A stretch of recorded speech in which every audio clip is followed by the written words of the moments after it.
Yan.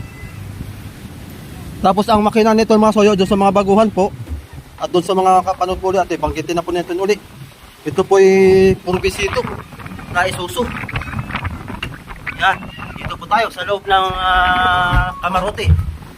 Yan, naka-install na po ang kanito mga kasoyo. Yan. Ang manubila. Ito ay wala pang, wala akong radyo pa, mga wirings, wala pa nakasit up. Yan, silipin natin ang makina nito. Kung ito yung nakakuha na. Oop! Oop! Yun. Ayan ang makina niya. Purbisito.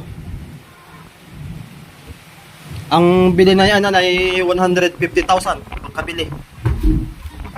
Tapos ang kung dito sa bangka ay nabot na mga 400 plus, kaya pinamagatan ko to